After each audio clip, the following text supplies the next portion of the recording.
मतलब वेद, ब्राह्मण है तो वेद जरूर पढ़ो। वेद नहीं पढ़ा तो फिर आप जो है कि आपका कुल भी वहीं जाएगा, शूद्र वाले भाव में पहुंच जाएगा। इसलिए ब्राह्मणों को कहा वेद के रक्षक बनो और वेद को पढ़ो अवश्य। कुछ लोगों ने क्योंकि वेद को का भाग ही ब्राह्मण ग्रंथों को माना, ब्राह्मणों के ग्रंथों के साथ में फिर आरण्य ग्रंथ है, आरण्य ग्रंथों के अंतर्गत ही कुछ उपनिषद हैं, तो उपनिषद को वेद भाग मान लिया गया। तो लोग ये बोल देते हैं जो उपनिषद के मंत्र हैं वेद में लिखा है, और वो चारों वेदों में लिखा है ऐसा नहीं होता, वो उपनिषद में लिखा है। फिर कुछ और ज्ञानी मिलते हैं जिनको आप देखेंगे जो कोई भी किसी एक दोहे को, श्लोक को सुना देंगे, फिर कहेंगे वेद है ये वेद है, वेद, ये वेद में लिखा है। उन बेचारों ने कभी उसके दर्शन भी नहीं किए हुए हैं।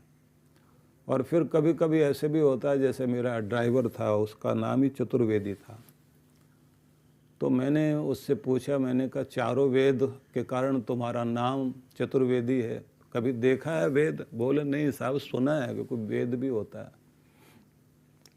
तो मैंने कहा कोई मंत्र याद है? बोले कोई मंत्र याद नहीं, बस भगवान को हाथ जोड़ लेते हैं, वही मंत्र है हमारा। तो फिर मैंने उसको एक बार वेद दिखाए, 4 वेद। तो बोले जी मैं हाथ धो के आता हूँ, मत्था टेक लेता हूँ। मैंने कहा ये मत्था टेकने की चीज़ ही नहीं है, सिर्फ माथे में बैठाने के लिए है। मत्था तो हम टेकें, प्रणाम करें, लेकिन हम लोग मत्था टेक के ही, हाथ जोड़ के ही काम चलाते रहें। हमें हृदय में बैठाना चाहिए, मस्तिष्क में बैठाना चाहिए। अब बात आएगी क्या बैठा है, उसमें लिखा क्या है। तो एक मंत्र सुन लीजिए आप। तो आज का मंत्र है स्वस्ति पंथाम अनुचरेम सूर्या चंद्रमसा विव पुनर्ददताग्नता जानता संगमे महे। अब मंत्र क्या कहता है? स्वस्ति पंथाम अनुचरेम। स्वस्ति मतलब कल्याण के मार्ग पर हम चलें, अपने भलाई का मार्ग ढूंढें, अपने कल्याण का, अपने सुख का मार्ग, उसी को हम पकड़ें, उस पर चलें। कौन सा मार्ग है वो?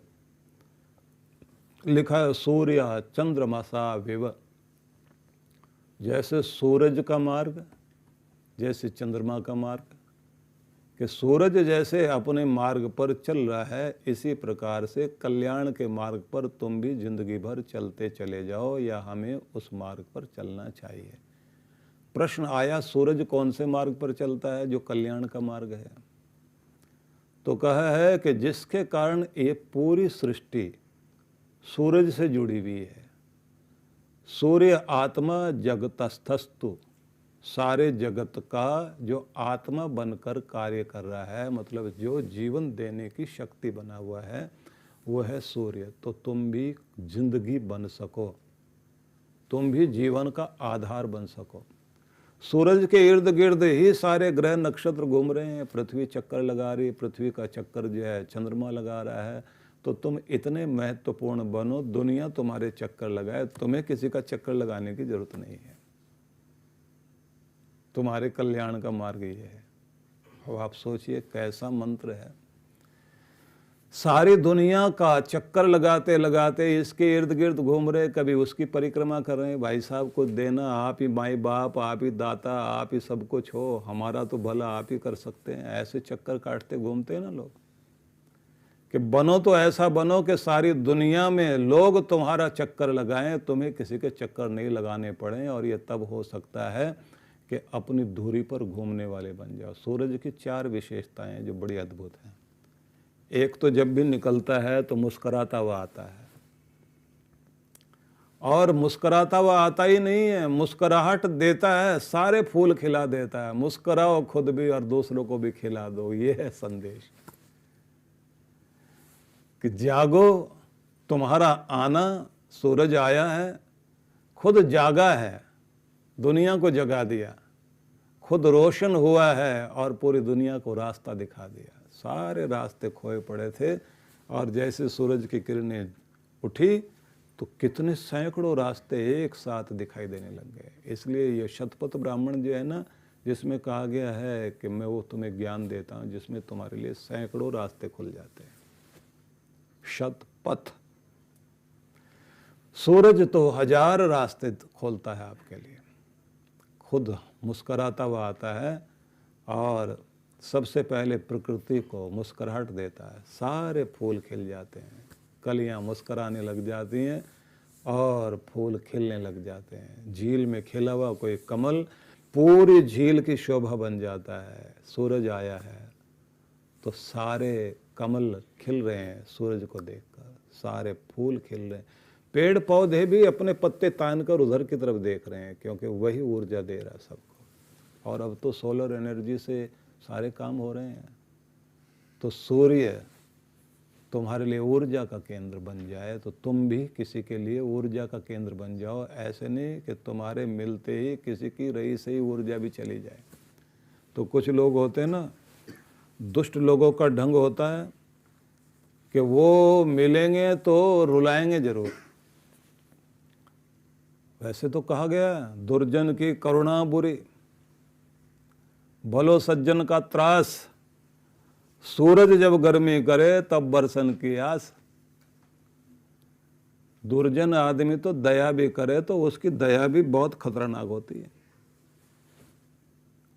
वो दया भी करेगा तो उस दया का भी मतलब ये होगा कि उससे भी, दया शब्द को उलटिए, याद करोगे जिंदगी भर उसने दया की थी हमारे ऊपर। तो बहुत लोग होते हैं ना जो कहते हैं हम तो सेवा के लिए बने हुए हैं, नेता वेता लोग, ज़्यादातर लोग हाथ जोड़ते हैं, महाराज बस सेवा ही ना करना, आपकी सेवा नहीं चाहिए हमको। अब वो कहते करके छोड़ूंगा। वो सेवा करने के लिए आपके आते हैं और ऐसे सेवा करते हैं, आप जिंदगी भर याद करते हैं। एक सज्जन थे हमारे पास में, वो काम बिगाड़ने के बाद, किसी का भी काम बिगाड़ें और उसके बाद पास में जाके बोलते थे और कोई सेवा। तो लोग उनकी सेवा से बहुत परेशान रहते थे। दुर्जन की करुणा बुरी, भला सज्जन का त्रास। और सज्जन तो अगर दुख भी देगा तो उसका दुख भी दुख नहीं है, उसके दुख देने में भी आपका सदा का कल्याण ही हो जाएगा। कहते हैं सूरज कभी जब थोड़ी थोड़ी गर्मी कर देता है ना, तो वो गर्मी गर्मी नहीं है, तब बरसन की आस, तभी तो वर्षा आती है। अगर जून में तपेगा नहीं सूरज तो समुद्र से वाष्प ऊपर जाएगी नहीं, ऊपर जाएगी नहीं तो फिर बादल बरसेंगे नहीं, नदियां बहेंगी नहीं और धरती हरी भरी नहीं होगी। इसलिए किसी सज्जन का, गुरु का, ज्ञानी जनों का, माता पिता का गर्मी खाना भी आपके हित में ही है। तो इसलिए सूर्य तो आपके लिए कल्याण ही करता है। तो उसको कहा कि स्वस्ति पंथाम अनुचरेम, कल्याण के मार्ग पर चलो, सूरज को देखो। दूसरी बात यह है कि सूरज निकलता है तो सारी दुनिया भर की घड़ियां सूरज से जुड़ी हुई हैं। किस देश में सूरज कितने बजे आएगा उसी समय से टाइम वहाँ का शुरू होता है। तो इसलिए कहते हैं ये इतना पीछे है, ये इतना आगे है। हमारे देश में अभी जैसे सुबह का समय हुआ है तो हम लोग नाश्ता करने बैठेंगे और अमेरिका वाले जो है इस समय अपना डिनर करके सोएंगे। हम कहेंगे काम पर लगने जा रहे हैं, वो कहेंगे हम काम वाम छोड़ के सोने जा रहे हैं, क्योंकि सूरज जो है वो वहाँ पर सुलाने आ गया और यहाँ जगाने आ गया है। जापान में पहले आता है सूरज। तो सारी दुनिया भर की घड़ियाँ इससे जुड़ी हुई। पीछे कुछ समय पहले कुछ सेकंड घड़ियाँ पीछे की गई थी क्योंकि हमारी घड़ियाँ थोड़ी तेज हो गई थी, सूरज के साथ मिलाना था। पर कमाल की बात है, परमात्मा की घड़ी वो लेट नहीं होती। हम लोगों के हाथ में जो बंधी हुई इसमें गड़बड़ है।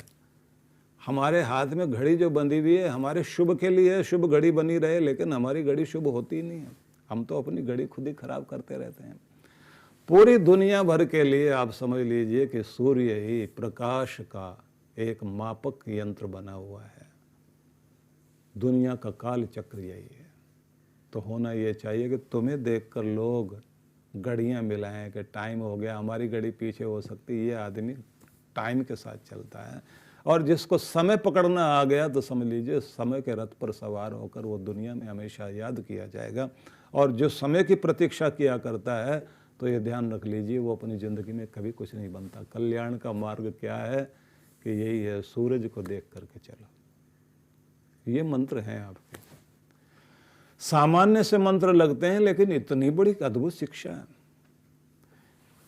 अब तीसरी बात और देखिए कि सूरज जो है उसका प्रकाश सबके लिए है। जिंदगी तो उसी की ऊंची है जिसकी जिंदगी केवल अपने लिए ही नहीं, अपने परिवार के लिए नहीं, जो सबके लिए जी सकता है, वही सूरज की तरह चमकेगा और उसी का महत्व बनेगा।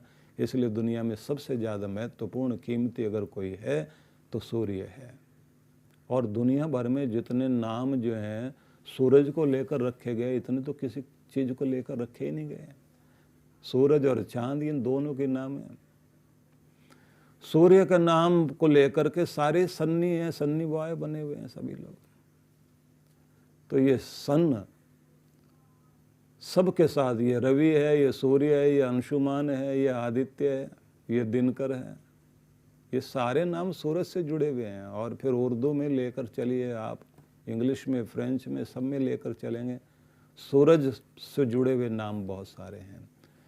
तो सूरज का प्रकाश सबके लिए है। जो जिंदगी सबके लिए होती है वही कीमती जिंदगी होती है। थोड़ा और तेजी से आगे बढ़ते हैं, क्योंकि अभी तो सूरज पे अटक गए हम। आगे तो मंत्र पूरा है। आगे मंत्र में क्या कहा गया है वो भी बताऊंगा, लेकिन अभी सूरज को तो थोड़ा सा और बता दूं कि सूर्य जो है अपनी धुरी पर ही घूमता है, बाकी सब उसकी परिक्रमा करते हैं। तो उसका मतलब ये है कि गति करो, लेकिन अपने सिद्धांत, अपने नियम नहीं भूलो और अपनी औकात भी नहीं भूलो। जिसको अपनी औकात है कि हम यहाँ से चले थे और अपनी धुरी पर खड़े हुए, अपने सिद्धांतों पर खड़े हुए हैं, तो वही दुनिया में चमकेंगे। इसलिए भले ही उन लोगों के बारे में सोचिए जिन्होंने, जैसे बिरला जी जो है, जो राजस्थान से लोटा लेके चले थे, जिसको गिरवी रखकर उन्होंने काम धंधा शुरू किया था, तो वो लोटा उनको बहुत याद आता रहा है कि औकात तो यही है। नानजी भाई कालिदास थे, बहुत बड़ा कारोबार किया उन्होंने, लेकिन जिससे काम धंधा शुरू हुआ था वो उनके तांबे के तार थे। बाटा शू कंपनी वाले जो है अपने जूते में, अगर उनका जूता जो है वो 75 रुपये का है, तो वो 74 रुपये और उसके बाद 96 लिखते हैं, साथ में कुछ पैसे लिखते हैं ना, तो 96 जो है वो पैसे साथ में लिखते हैं। तो 75 पूरे नहीं लिखेंगे, 74 रुपये और 94 पैसे। तो लोगों को बड़ी मुश्किल होती है कि भाई ये जो है 2-4 पैसे जो है पूरे ही रख लो तुम, जो वो 4 पैसे वापस करते हैं। तो उनसे पूछा गया है, उनकी एक बुकलेट मैंने पढ़ी थी कभी, उसमें लिखा था कि 94 सेंट से या 98 सेंट से, पूरा मुझे इस समय ध्यान नहीं आ रहा, 94 लिखा होता है, 98 लिखा होता है। तो वो जो 98 सेंट्स थे उससे काम शुरू किया था। बोले औकात है हमारी, याद रखना चाहते हैं, उसको भूलना नहीं चाहते, इसलिए जूते के ऊपर वो 98 जो सेंट्स हैं या पैसे हैं वो ज़रूर लिखे हुए हैं। भले 2 पैसे की बात है, लेकिन वो 2 पैसे या 4 पैसे या 6 पैसे कह लीजिए, उनकी अपनी वैल्यू इसलिए है क्योंकि वो जहाँ से व्यक्ति शुरुआत करता है उस शुरुआत को उसे याद रखना चाहिए कि हम यहाँ से चले थे। जो लोग अपने अहम को नहीं आने देते, तरक्की तो वही करते हैं। और जिन लोगों को अपने जीवन में बहुत अहंकार रहता है, उनकी तरक्की हमेशा रुक जाती है, क्योंकि वक्त फिर वापस ला के वहीं खड़ा कर देता है। तो सूरज मुस्कराता हुआ आता है, सूर्य सबको खिलाता है, और सूरज की सबसे बड़ी बात यह है कि वो अपने प्रभाव में इतना बड़ा होता है कि उसके सामने किसी की आंख मिलाने की हिम्मत नहीं होती। इसलिए सूरज से आंख मिला के कोई बात कर ही नहीं पाता। आप भी कोशिश करके देख लेना आज कि आप आंख मिला के बात कर पाओगे। वैसे करना नहीं, क्योंकि आंखें अपनी हैं, पराई तो है नहीं। तो समझ सकते हैं कि वो अपने तेज में, अपने प्रताप में, अपने प्रभाव में जीता है। अब दूसरा शब्द यहाँ क्या कहा गया है, चंद्रमसो विव। सूर्य चंद्र मसौ इव, सूरज और चंद्रमा की तरह स्वस्ति पंथाम अनुचरे में, कल्याण के मार्ग पर चलें। अब चंद्रमा के बारे में कहा गया तो चंद्रमा की विशेषता, तो 16 कलाओं से युक्त है चंद्रमा। उसकी विशेषताएं हैं, एक एक का वर्णन करें तो 16 दिन तो यही चाहिएंगे। अब सार में आप सुन लीजिए जिससे आपको समझ में आ जाए कि सूर्य जिस तरह से मुस्कुराहट देता है, चंद्रमा शीतलता तो देता ही है, मृदुता देता ही है, माधुर्य देता है। चंद्रमा के पास सबसे बड़ी चीज़ है उसका आकर्षण और उसका सौंदर्य। आपके जीवन की सबसे बड़ी विशेषता होनी चाहिए कि आप अपने जीवन के अंतिम भाग तक अपना आकर्षण बनाए रखो। और आकर्षण केवल देह का नहीं होता,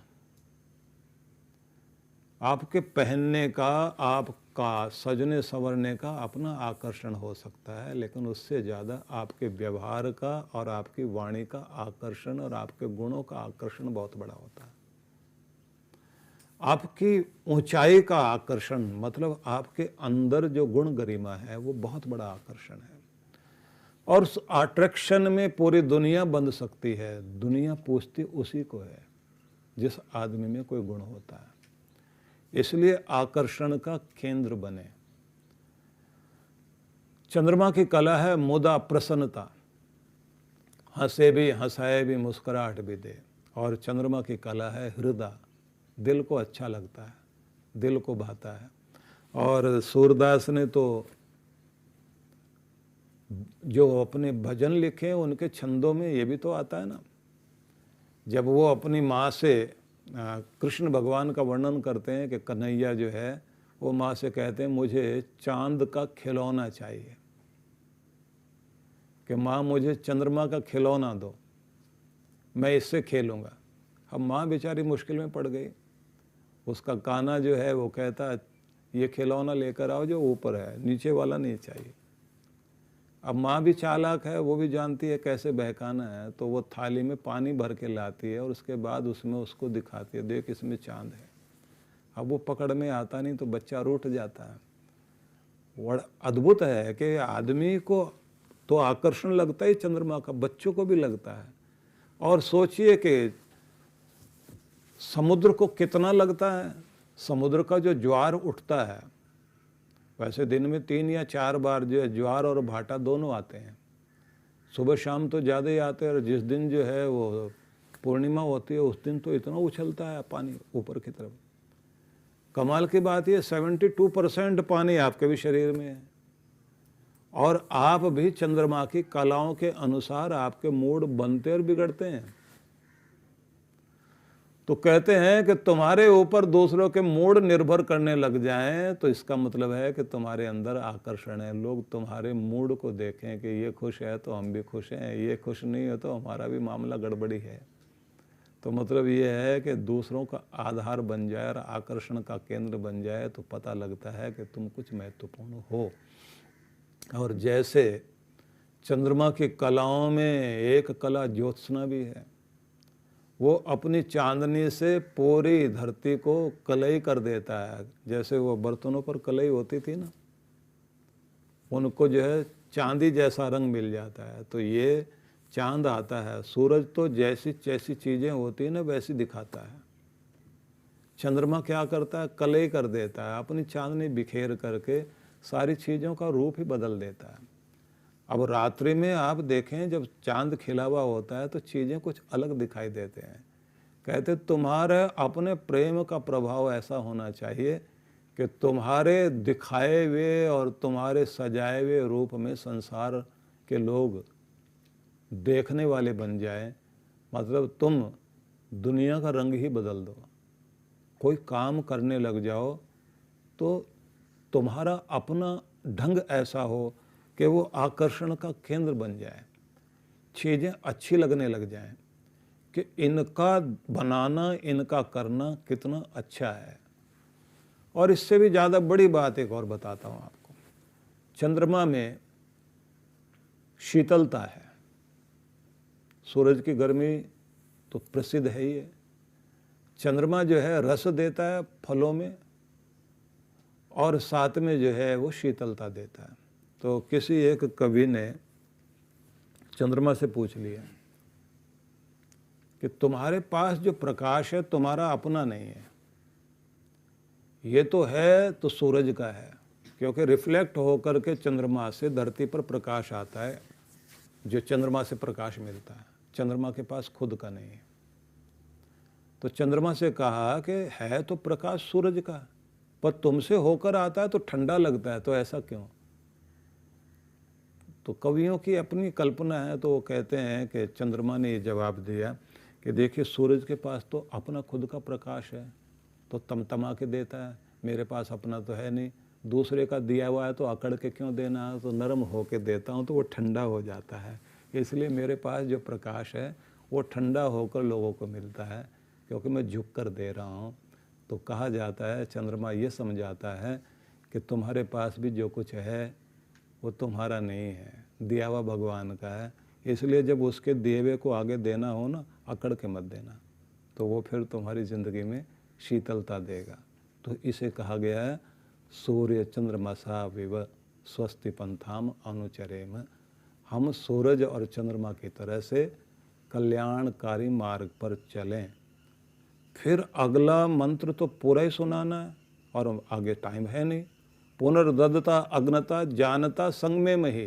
फिर कहते हैं तुम किन की संगति करो कल्याण के मार्ग पर जाने के लिए, या तो दानियों की, दानशील लोगों की, अग्नता या अहिंसक क्षत्रियों की, जानता या फिर ज्ञानी ब्राह्मणों की, ज्ञानी जनों की, संग में मही, उनकी संगति करो, यही है कल्याण का मार्ग। सद्गुरु श्री सुधांशु जी महाराज द्वारा मानव सेवा को समर्पित संस्था विश्व जागृति मिशन वर्ष 1991 से धर्म, समाज एवं मानवता की सेवा में संलग्न है। यह संस्था 90 मंडलों, सेवा केंद्रों के माध्यम से न केवल भारत अपितु देश के बाहर अनेक देशों में सेवा के कार्य कर रही है। संस्था की स्थापना से लेकर अब तक विगत 30 वर्षों में जहां लोगों को सन्मार्ग पर प्रेरित करने के उद्देश्य से गुरुवर ने 7000 से अधिक प्रवचन दिए हैं, वहीं देश के राज्य की राजधानियों व प्रमुख नगरों में लगभग 40 आश्रम, 25 मंदिर, सत्संग भवन व ध्यान साधना केंद्रों का निर्माण हुआ है। दिल्ली में करुणा सिंधु धर्मार्थ अस्पताल एवं फरीदाबाद के आरोग्य धाम अस्पताल में लाखों जरूरतमंद रोगियों का उपचार व ऑपरेशन किया गया है। अनाथ गरीब बच्चों के लिए सूरत में अनाथाश्रम, दिल्ली एवं कानपुर में गुरुकुल, फरीदाबाद में ज्ञानदीप विद्यालय, मुरादाबाद में सृजन प्राइमरी स्कूल, झारखंड के रुक्का खूंटी गांव में आदिवासी बच्चों के लिए 2 पब्लिक स्कूल समेत दिल्ली में उपदेशक महाविद्यालय भी बनाया गया है। इन शैक्षणिक संस्थाओं में लगभग 2500 बच्चों को शिक्षित व संस्कारित किया जाता है। दिल्ली के आनंदधाम आश्रम में जहां वृद्धाश्रम एवं वानप्रस्थ संचालित हैं, वहीं आश्रम की कामधेनु गौशाला में 125 गौओं की सेवा की जाती है। कामधेनु गौशाला की तरह ही देश के प्रमुख नगरों में 7 अन्य गौशालाएं भी संचालित हैं। साथ ही पूजा पाठ, यज्ञ अनुष्ठान से लोगों में धार्मिक भावना जागृत की जाती है।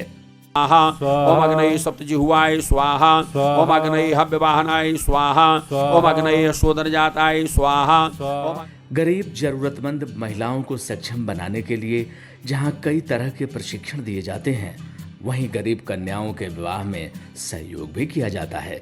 प्राकृतिक आपदा जैसे कि बाढ़, भूकंप, तूफान आदि में जहां मिशन द्वारा प्रधानमंत्री राहत कोष में सहयोग किया जाता है, वहीं जैसे वर्तमान में चल रही महामारी कोरोना संकट काल में जरूरतमंदों को भोजन, राशन किट व सांसों के संकट से जूझ रहे जरूरतमंद मरीजों को देश विदेश से मंगाकर ऑक्सीजन कंसंट्रेटर बांटे गए।